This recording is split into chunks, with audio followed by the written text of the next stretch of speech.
کامیابی کے لیے سب سے اہم اور سب سے ضروری چیز عقیدے کی صحت ہے، لیکن مختلف مواقع پر مختلف عنوانات سے اپنی امت کی تربیت کرنے کے لیے نبی اکرم صلی اللہ تعالیٰ علیہ وسلم نے نجات کے لیے مختلف چیزیں بیان فرمائی۔ اخلاقیات کے باب میں، روحانیات کے باب میں اور تکمیل کردار کے باب میں، وہ ساری باتیں قابل عمل بھی ہیں، قابل توجہ بھی ہیں اور ہماری روزمرہ کی ضرورت بھی ہیں۔ مختلف مواقع پر نبی پاک علیہ السلام نے مختلف چیزوں کا بیان فرمایا، اور جہاں جہاں بھی جس چیز کا بیان فرمایا وہ اپنی جگہ ایک بڑی اہمیت رکھتی ہے اور بڑی طاقت رکھتی ہے۔ یہ حدیث جو آج ہماری گفتگو کا عنوان ہے، یہ ترمذی میں موجود ہے اور حضرت عقبہ بن عامر رضی اللہ تعالیٰ عنہ اس حدیث کے راوی ہیں۔ یہاں بھی انہوں نے نبی پاک علیہ السلام سے نجات کا راستہ پوچھا ہے۔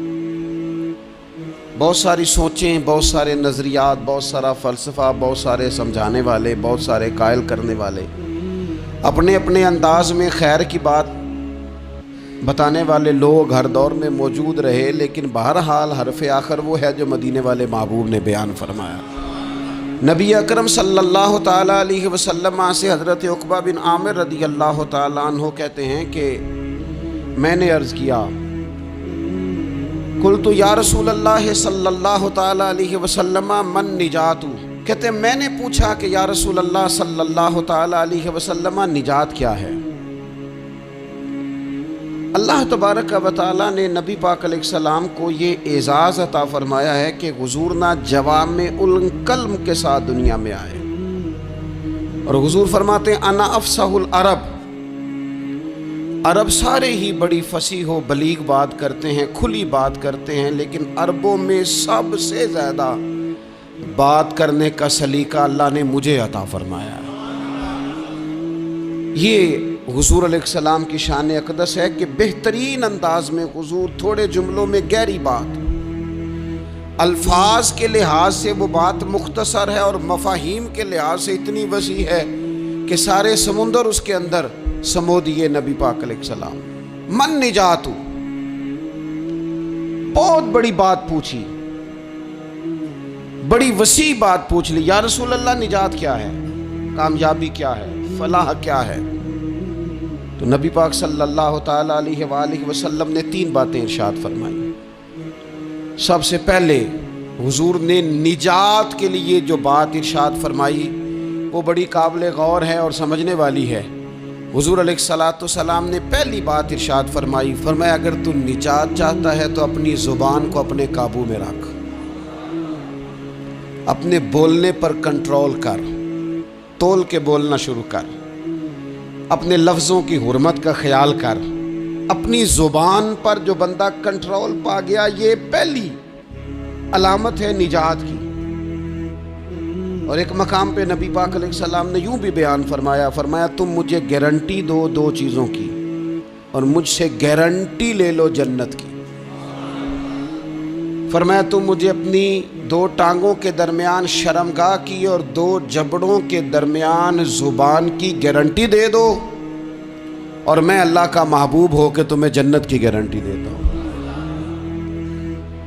پہلی بات نجات کے لیے نبی پاک علیہ السلام نے یہ ارشاد فرمائی کہ اپنی زبان کو اپنے قابو میں کر، اس پر کنٹرول کر، اور دوسرا فرمایا تیرا گھر تیرے لیے کافی ہے،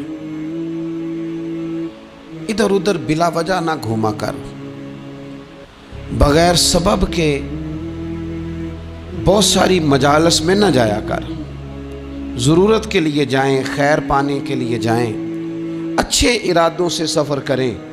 گئے ہمارے صوفیاء علماء دور دراز کے سفر کیے محدثین نے، کس لیے؟ حضور کی احادیث کو جمع کرنے کے لیے، نبی پاک علیہ السلام کے فیضان سے حصہ پانے کے لیے۔ لیکن فرمایا ادھر ادھر نہ، کچھ لوگوں کو بڑا شوق ہوتا ہے، اس مجلس میں بھی جائیں گے، اس محفل میں بھی جائیں گے، اس کی بھی سنیں گے، اس کی بھی سنیں گے، نتیجہ یہ رہے گا کہ بے یقین ہو جائیں گے، اپنے گھر سے نکلیں گے، گھر گھر پھریں گے، کسی گھر کے نہیں رہیں گے۔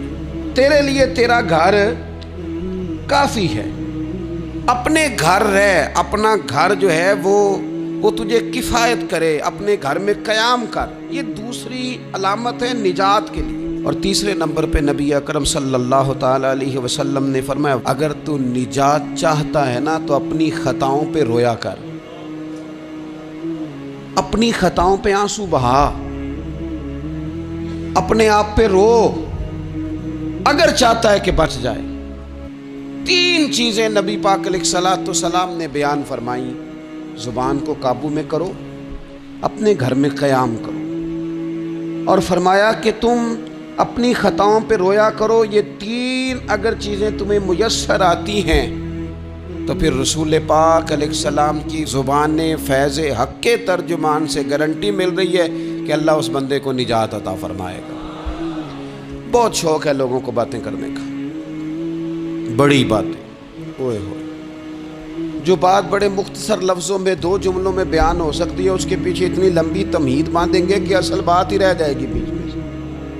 گفتگو، بات، بولنا، یعنی بات ہو رہی ہے، گفتگو ہو رہی ہے 2 لوگوں کے بیچ اور کوئی دانا آدمی بات کر رہا ہے تو فٹافٹ مداخلت کریں گے اور جملہ پھینکیں گے، کہیں گے قطع کلامی معاف، اور اپنی بات شروع کر دیں گے۔ تو میں کئیوں کو روک کے کہتا ہوں کہ پہلے آپ پوچھ تو لیں ہم نے معاف کیا بھی ہے کہ نہیں۔ بہت باتیں کرتے ہیں بعض لوگ، بہت باتیں کرتے ہیں، اور دنیا میں جو زیادہ خطائیں ہوتی ہیں وہ زبان کی وجہ سے ہوتی ہیں۔ عملاً کوئی کسی کو کیا تکلیف دے گا، ہاتھ کوئی کسی پہ کیا اٹھائے گا، لیکن لفظوں کے تیر، جملوں کے ترش لہجے اور زبان کی کڑواہٹ۔ حضرت عثمان غنی رضی اللہ تعالیٰ عنہ فرمایا کرتے تھے کہ زبان تو روح کو گھائل کر جاتی ہے، بندے کو اندر سے توڑ کے رکھ دیتی ہے یہ زبان۔ بہت سارے لوگ تھے، انہوں نے بہت سارے جملے زندگی میں بولے، میں یقین سے کہتا ہوں کہ انہیں بھی پچھتاوا ہوا کہ یار مجھے یہ والا لفظ نہیں کہنا چاہیے تھا، لیکن کاش یہ بعد میں پچھتانے سے پہلے آپ سوچ لیتے۔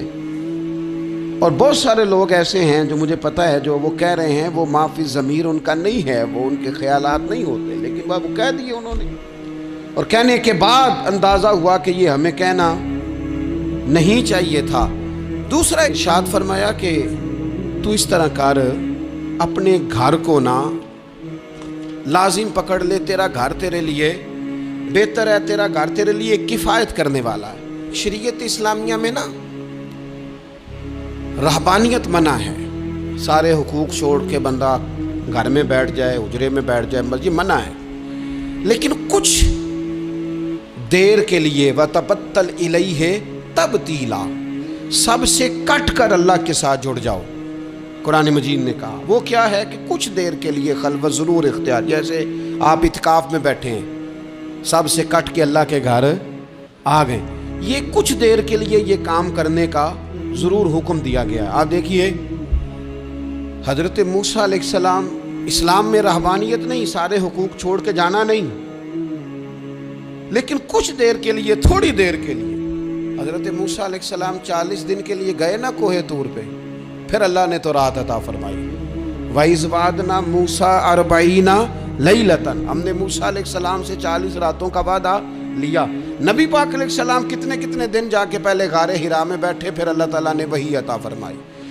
تو کچھ اپنے گھر میں وقت گزاریں، عبادت میں وقت گزاریں، اللہ کی یاد میں وقت گزاریں، سارا وقت گھومنے میں پھرنے میں ضائع نہ کر دیں۔ کچھ لوگ ایسے عبادت کے لیے بٹھاؤ تو تھکے ہوئے ہیں، اور ان سے کو کہیں جانا ہے تو وہ تیار بیٹھے ہیں، تو کچھ اوقات اپنے اس پر بھی لگائیں۔ اور تیسری بات جو ارشاد فرمائی گئی وہ یہ ہے کہ اپنی خطاؤں پہ رویا جائے۔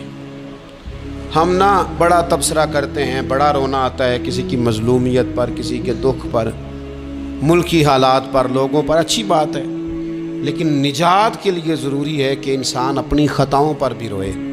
اور نبی اکرم صلی اللہ تعالیٰ علیہ وسلم نے فرمایا کہ اگر تمہیں اللہ کے خوف سے آنکھ سے اتنا قطرہ بھی نصیب ہو گیا جتنا مکھی اور مچھر کا پر ہوتا ہے، تو اللہ تبارک و تعالیٰ اتنا بھی تمہاری آنکھ سے آنسو نکل گیا تو جس طرح بھینس کے تھنوں سے نکلا ہوا دودھ دوبارہ تھنوں میں نہیں جاتا، تم بھی دوزخ میں نہیں جاؤ گے۔ اور 2 آنکھیں اللہ کو بڑی پیاری ہیں۔ یا رسول اللہ کون سی؟ فرمایا کہ جو رب کی رضا کے لیے پہرا دیتی ہے۔ اور ایک وہ آنکھ جو اللہ کے خوف میں آنسو بہاتی. یہ دو آنکھیں اللہ کو بڑی پیاری ہیں. تو اس لیے یہ 3 باتیں آپ نے نہیں بھولنی. ایک تو یہ کہ اپنی زبان کی حفاظت کریں. ایک اپنے گھر میں، مسجد میں، اجرے میں کچھ دیر بیٹھ کے اللہ کو یاد کریں اور کوشش کریں کہ بغیر وجہ کے گھر سے نہ. اور تیسری بات یہ کہ اپنی خطاؤں پر آنسو بہانے کی کوشش کریں. اللہ تعالی ہم سب کو سمجھنے کی توفیق عطا فرمائے.